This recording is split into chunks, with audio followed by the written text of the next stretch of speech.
हे दोस्तों, welcome back to another session. मैं हूं आपकी होस्ट, आपकी दोस्त Kiara. I know guys, it has been such a long time since I have updated any video. These online classes have kept me as busy as hell यार। But don't worry दोस्तों, because I am back with another video and this one is going to be a great study session. So first of all, let me tell you that this one is a requested video. Thank you to all the people who voted for this video on my Instagram profile. So guys, today we will be covering chapter 1 of biology, that is life processes, and we will be covering the topic nutrition in it. So I will be teaching you through my own notes in this video. I hope that you guys approve of my method. So let's not waste any time and begin with our study session. So guys, before we start discussing about nutrition, we need to know what are life processes. ये वो basic life functions हैं जो कि living organisms करते हैं ताकि वो अपनी लाइफ को इस अर्थ पर मेंटेन कर सकें। ये जितनी भी मेटाबॉलिक एक्टिविटीज़ हम करते हैं, स्लीपिंग, ईटिंग एट्सेट्रा, ये सारी हमारी लाइफ प्रोसेसेस हैं। ये एक लिविंग ऑर्गेनिजम्स को ज़िंदा रखती हैं और बॉडी मेंटेनेंस का जॉब परफॉर्म करती हैं। सो हमारी मेन लाइफ प्रोसेसेस हैं growth, digestion, respiration, nutrition, circulation and excretion. इस चैप्टर में हमें इन सभी लाइफ प्रोसेसेस के बारे में डिटेल में पढ़ना है। सो सबसे पहले हम न्यूट्रिशन को कवर करेंगे। Let's start with nutrition. दोस्तों, न्यूट्रिशन एक ऐसा प्रोसेस है जिसके अंदर ऑर्गेनिज्म न्यूट्रिएंट्स लेता है, जैसे कि carbohydrates, fats, vitamins, minerals, proteins, ये सब हमने पढ़े हैं ना। ये उनको अंदर लेता है और उसके बाद इनको यूटिलाइज़ करता है अपनी ग्रोथ के लिए। So organism takes in foods, utilises it to get energy for growth, repair, maintenance etcetera and excretes the waste. Friends, I want you to have a look at these pictures. On the left side हमारे पास है glucose. Glucose simplest food भी कहा जा सकता है और इसको हमारी बॉडी ईजिली अब्जॉर्ब कर लेती है। On the right side we have starch which is a complex food. हमारे जितने भी कॉमन फूड मटेरियल होते हैं जैसे कि वीट, राइस, पोटैटोज़, इनमें स्टार्च ही होता है। स्टार्च को हमारी बॉडी यूँ ही यूटिलाइज़ नहीं कर सकती। First it has to be broken down in the form of glucose so as to be utilised. First of all let us discuss about the modes of nutrition. ये वो तरीके हैं जिनसे एक ऑर्गेनिज्म अपने फूड को हासिल करता है। तो mainly we have two modes of nutrition, they are autotrophic and heterotrophic. Let us study about them in detail. Autotrophic nutrition is that nutrition in which organic material such as carbon dioxide and water are utilized by an organism to prepare organic food by the process of photosynthesis. Photosynthesis का process mainly plants और blue green algae में दिखता है। इसके बारे में हम कुछ देर बाद डिटेल में भी पढ़ेंगे। First of all let us cover heterotrophic nutrition as well. Heterotrophic nutrition में ऑर्गेनिज्म खुद अपना खाना नहीं बना सकता, इसीलिए वो दूसरों पर अपने फूड के लिए डिपेंड होता है, मेनली ऑटोट्रॉफ्स पर, जैसे कि जानवर, फंगाई एंड हम ह्यूमन बींग्स, हम भी हेटेरोट्रॉफ्स हैं। Late us discuss about photosynthesis.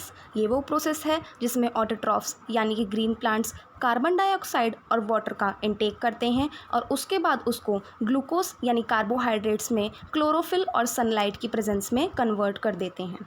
Chlorophyll एक ग्रीन पिगमेंट है जिसकी वजह से फोटोसिंथेसिस का प्रोसेस कर पाते हैं। तो आप देख सकते हैं यहाँ पर कि फोटोसिंथेसिस का फॉर्मूला यहाँ पर इक्वेशन है। इस तरह से प्लांट्स अपना खुद का फूड बनाते हैं और उसके बाद ऑक्सीजन रिलीज़ करते हैं। यू नीड टू रिमेंबर कि लाइट एनर्जी यानी सोलर एनर्जी को फोटोसिंथेसिस के प्रोसेस में केमिकल एनर्जी में कन्वर्ट कर दिया जाता है। द रॉ मटेरियल्स और the factors of photosynthesis are sunlight, chlorophyll, carbon dioxide and water. So आपके फोटोसिंथेसिस में मेनली क्या क्या होता है? First, absorption of light energy by chlorophyll. Chlorophyll के कारण ही आपकी लाइट एनर्जी ट्रैप हो पाती है। उसके बाद इस लाइट एनर्जी को केमिकल एनर्जी में कन्वर्ट कर दिया जाता है by the splitting of H2O into H2 and O। ये इन एटम्स में कन्वर्ट हो जाता है H2O का मॉलिक्यूल। उसके बाद कार्बन डाइऑक्साइड का रिडक्शन हो जाता है into carbohydrates, that is glucose, जिसको आराम से प्लांट अब्जॉर्ब कर सकते हैं और इस फूड को कंज्यूम करके ऑक्सीजन रिलीज़ कर सकते हैं। बचे हुए फूड को स्टार्च की फॉर्म में स्टोर कर लिया जाता है। I hope that this concept is clear to all of you. Now let us move on to the types of heterotrophic nutrition. There are mainly 3 types of heterotrophic nutrition. वो हैं saprophytic यानी saprotrophic, parasitic and holozoic mode of nutrition. Saprophytic mode of nutrition में क्या होता है कि जो organism होता है वो डेड डीकेइंग मैटर पर फीड करता है जो कि सड़ रहा हो, जैसे कि fungi. It is an excellent example of saprophytic mode of nutrition. Then we have parasitic mode of nutrition. इसमें पैरासाइट नाम का एक ऑर्गेनिज्म होता है जो कि दूसरे लिविंग ऑर्गेनिज्म पर फीड करता है. उस दूसरे लिविंग ऑर्गेनिज्म को होस्ट भी कहते हैं. उसी से वो अपना न्यूट्रिशन भी डिराइव करता है. फॉर एग्जांपल पेट में कीड़े हो जाते हैं, वो भी पैरासाइटिक मोड ऑफ न्यूट्रिशन में आते हैं. Tapeworm, round worm, leech, cuscuta. Then we have holozoic nutrition.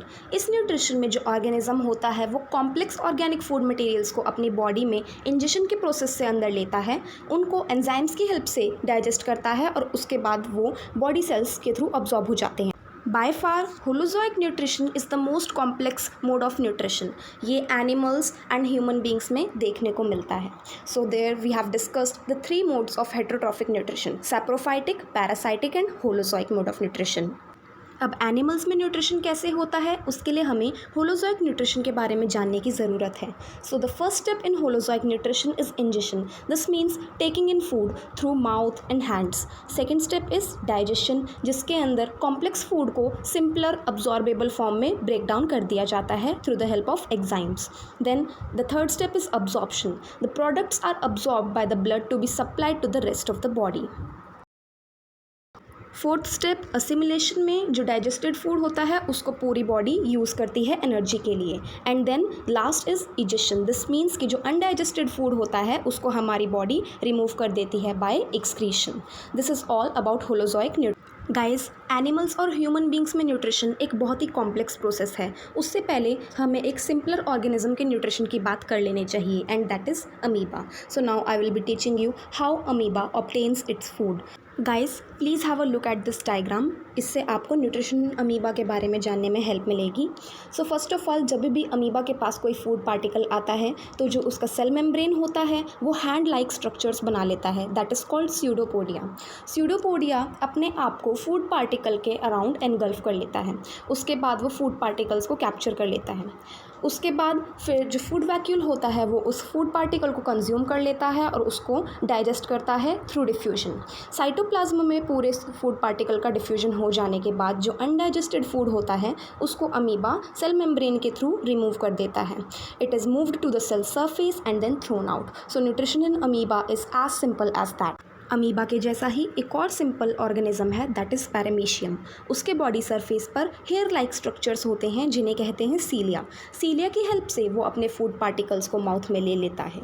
उसके बाद डाइजेशन, अब्जॉर्प्शन, असिमिलेशन और इजेशन के प्रोसेसेस से बाकी अनडाइजेस्टेड फूड दोबारा इजेक्ट आउट हो जाता है. So nutrition in paramecium is as simple as nutrition in amoeba. I hope you guys understood it. So guys, I am ending this study session here only because nutrition in animals is a really long process. उसको समझाने में तो बहुत time लग जाएगा and this video is already very long. So I will meet you again in the next video for the explanation of nutrition in animals. I hope that you have understood the concept well till now.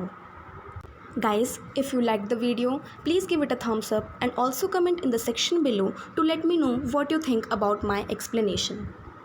अगली video में मैं आपके लिए nutrition in animals ज़रूर लेके आऊँगी. Till then keep watching, keep studying. Bye bye guys. Thank you so much.